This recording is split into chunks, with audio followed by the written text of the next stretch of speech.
네, 여러분 안녕하십니까. 11월 2일 월요일 아침입니다. 11월 2일 월요일 아침 매일 성경 묵상 함께 나누겠습니다. 11월부터는 이제 역대하가 전체적으로 다루어지게 됩니다. 성경에 나오는 역대하 이 전체적인 내용을 다루게 되는데요. 오늘은 역대하 2장 1절부터 18절까지 말씀인데 제가 3절까지 읽어드리겠습니다. 솔로몬이 여호와의 이름을 위하여 성전을 건축하고 자기 왕위를 위하여 궁궐을 건축하기를 결심하니라. 솔로몬이 이에 진군 7만 명과 산에서 돌을 떠낼 자 8만 명과 이를 감독할 자 3,600명을 뽑고 솔로몬이 사절을 두루 왕 후람에게 보내어 이르되 당신이 전에 내 아버지 다윗에게 백향목을 보내어 그가 거주하실 궁을 건축하게 한 것 같이 내게도 그리 하소서. 아멘. 오늘 본문을 중심으로 여호와의 이름을 위하여라는 제목으로 하나님 말씀 증거하겠습니다. 잠시 역대하에 대해서 우리 좀 이해를 하고 이 성경을 봐야 되는데요. 이 역대하나 역대상이나 또 열왕기나 열왕기하 이런 성경들은 그 역사적인 사실들 또 그 시대 왕들을 중심으로 역사를 펼쳤는데 역대하 같은 경우에는 다윗과 솔로몬을 중심으로 이제 솔로몬이 시작되고 그 다음에 그 유다 중심의 왕들의 이야기들이 말 그대로 역대기적으로 역사 순서대로 기록되어 있는 것을 역대기라고 합니다. 근데 왕을 중심으로 시대를 평가하고 그 왕의 신앙을 중심으로 그 나라 백성 전체의 신앙을 평가하는 것이 이 역대기의 특징입니다. 그래서 결국은 왕의 신앙과 또 왕의 믿음에 따라서 하나님이 그 시대를 악하다고 평가하기도 하고 또 그 시대를 칭찬하기도 하는 그런 내용들이 많이 담겨져 있습니다. 어제는 주일이라서 우리가 1장은 살펴보지 않았지만요. 1장은 솔로몬이 하나님께 기도하는 장면이 나옵니다. 하나님께 기도했을 때 하나님이 내게 무엇을 해줄까? 내가 필요하다는 것을 다 해주겠다고 응답하셨을 때 솔로몬은 지혜를 달라고 하나님께 구했습니다.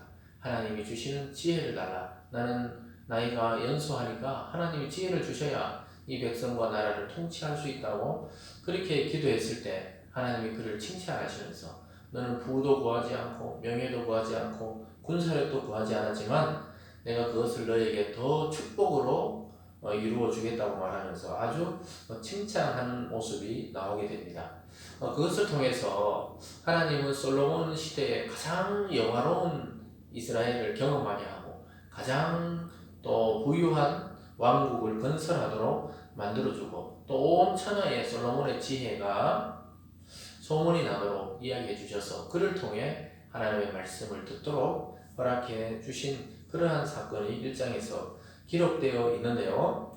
오늘은 드디어 자기가 성전을 건축할 그 꿈을 하나님께 이야기했을 때 오늘 실제적으로 건축을 준비하는 모습이 나타납니다.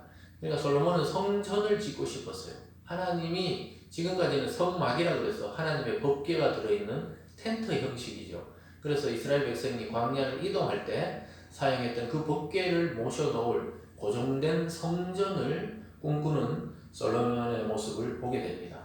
근데 이 성전은 원래 다윗이 짓고 싶어 했지만 하나님이 너는 손에 피를 너무 많이 흘렸기 때문에 네 아들에게서 그것을 이루겠다고 하나님이 말씀하셨어요. 다윗은 자기 열심을 통해 재료도 준비해놓고 또 성전을 어디에 지어야 되고 어떤 규모로 할지 다 계획을 했지만 하나님이 내려놓아라. 너를 통해서는 안 된다. 이렇게 이야기하셨을 때 그의 아들 솔로몬에게로 하나님이 솔로몬이 완성을 하도록 허락해 주셨습니다. 그래서 사실 실제적으로 자세히 보면 다윗 왕이 다 준비해놓고 그 완성을 솔로몬이 시키는 것을 우리는 역사적을 이야기를 통해 또 성경을 통해 보게 됩니다. 근데 여러분 이처럼 우리가 교회 일이나 어떤 역사적인 일도 혼자서 다 할 수가 없습니다. 어떤 사람은 준비하는 사람, 어떤 사람은 그 일을 실행하는 사람, 어떤 사람은 그 다음 역사에서 그것을 완성하는 사람이 등장하게 되는 것을 보게 됩니다. 역사적으로도 우리나라도 예를 들어서 리더십의 정치적인 대통령들도 그 시대에는 어떤 일을 하고 지금은 또 어떤 일을 하고 이런 과정들이 있는 것처럼 여러분과 제가 개인적으로 하는 일들에도 그렇습니다. 교회 일도 그렇습니다. 누군가는 개척을 하고 누군가는 그 다음에 와서 부흥을 시키고 누군가는 와서 그 다음에 말할 수 없는 축복의 시대를 열기도 하고 이런 것처럼 혼자서 또 자기 시대에 모든 것을 다 이룩할 수는 없는 것입니다. 그런데 오늘 드디어 하나님의 허락하에 솔로몬이 성전 건축을 준비하는 모습이 오늘 2장 전체에서 나타나고 있는데요. 세 파트로 나누어집니다. 오늘 첫 번째는 성전 건축 준비와 그 일꾼들의 모습에 대해서 1절과 2절 그리고 마지막 절 17절과 18절 이렇게 준비되고 있는 모습들을 보게 되는데요. 1절에서 이렇게 말합니다. 솔로몬이 여호와의 이름을 위하여 성전을 건축하고 자기 왕들을 위하여 왕위를 위하여 궁궐을 건축하기를 결심하니라. 하나님의 이름을 위해서 성전을 건축하는 것을 하나님이 허락하신 거죠. 반대로 보면 솔로몬이 이것을 지으려고 했지만 실제 하나님이 다윗이 아들 솔로몬에게 짓도록 허락하신 것입니다. 여러분 우리가 주의해야 될 것은 그러면 이 성전이라는 건물 속에 하나님이 임재하시느냐? 물론 임재하시기도 합니다. 그곳에 하나님의 백성과 진실된 하나님 앞에 드리는 제사가 있을 때 하나님 그것을 흠량하시고 거기 임재하신다고 약속하셨습니다. 그러나 거기 임재하신다는 것이 곧 하나님이 그 성전 안에 산다는 것은 아닙니다. 오늘 조금 이따가 나오지만 하나님을 담을 수 있는 그릇이나 성전은 없습니다. 어떤 건물도 이 위대한 온 세계를 통치하는 하나님을 담을 수가 없기 때문에 오늘 솔로몬은 여호와의 이름을 위하여 성전을 건축하고자 한다 이렇게 말하고 있습니다. 여러분 저와 여러분의 인생도 하나님의 영광과 그 이름을 위해서 사용될 때 가치가 있는 것입니다. 교회도 마찬가지입니다. 여러분 믿음의 가정도 마찬가지고요. 어떠한 도시나 또 어떠한 국가도 마찬가지입니다. 하나님을 위해서 사용되어질 수 있을 때 그것이 가장 가치 있는 인생이요, 가치 있는 가족이요, 가치 있는 교회요, 도시가 될 수 있다고 이야기하고 있습니다. 저와 여러분의 삶이 하나님을 위한 또 하나님의 선택된 또 하나님의 영광을 위한 그 이름을 높이기 위한 그런 삶으로 사용되어질 수 있기를 주님의 이름으로 축원드립니다. 오늘 두 번째로 보면요, 솔로몬이 자기 혼자 짓는 것이 아니고 이웃의 두로왕 후람이라는 사람의 도움을 받게 되는 것을 보게 됩니다. 그것이 실제로 이 3절부터 10절까지 이어지는데요. 3절입니다. 솔로몬이 사절을 두로왕 후람에게 보내어 이르되 당신이 전에 내 아버지 다윗에게 백향목을 보내어 그가 거주하실 궁궐을 건축하게 한 것 같이 내게도 그리하소서. 이제 내가 나의 하나님 여호와의 이름을 위하여 성전을 건축하여 구별하여 드리고 주 앞에서 향재료를 사르며 항상 떡을 차려놓고 안식일과 조화로와 우리 하나님 여호와의 절기에 아침 저녁으로 번제를 드리려 하오니 이는 이스라엘의 영원한 규례니이다. 이렇게 말하고 있습니다. 사랑하는 여러분, 자기 아버지 때에 이미 그 후람을 통해서 약속받은 게 있었습니다. 그리고 이미 많은 재료들을 다윗은 준비해 놓고 있었습니다. 그런데 이제 내가 하나님의 이름을 위하여 성전을 건축하려고 하니까 나에게 좀 요청을 합니다. 그 두로에서 나는 백향목을 좀 보내어 달라 이 말을 아주 정중하게 편지글을 통해 이야기합니다. 또 5절에 이런 말씀이 있어요. 내가 건축하고자 하는 성전은 크니 우리 하나님은 모든 신들보다 크심이라. 6절입니다. 누가 능히 하나님을 위하여 성전을 건축하리요 하늘과 하늘들의 하늘이라도 주를 용납하지 못하겠거든. 내가 누구에게 어찌 능히 그를 위하여 성전을 건축하리요 그 앞에 분향하려 할 따름이니라. 솔로몬이 아주 신앙적으로 아버지의 영향을 받아서인지 깊다는 것을 알게 됩니다. 하나님이 그 성전 안에, 왜냐하면 다른 나라의 신들은 그 신전 안에 있다고 생각했기 때문에 그 신전 안에 들어가서 그 신을 만났습니다. 근데 하나님은 그렇지 않다는 것을 알았습니다. 성전을 자기가 만들기는 만들지만 하나님의 이름이 그곳에 있고 하나님의 이름을 위해서 만들지만 실제 하늘의 하늘들이라도, 그러니까 온 우주와 보이는 세계와 보이지 않는 세계라도 하나님을 담을 수 없지만은 이것을 짓게 된 이유는 그 앞에 분향하려 할 따름이에요. 그러니까 하나님께 예배 드릴 곳이 필요해서 또 하나님께 나가 제사 드릴 곳이 필요해서 내가 그것을 짓고자 한다고 아주 신앙적 고백을 하고 있습니다. 사랑하는 여러분, 그래서 우리가 늘 주의해야 되는 것은 신약의 이 교회 시대도 마찬가지입니다. 그리스도를 중심으로 성령이 이 땅에 오시고 예수 믿는 자가 모일 때 그곳에 하나님이 임재하기 때문에 그 교회가 의미가 있는 것입니다.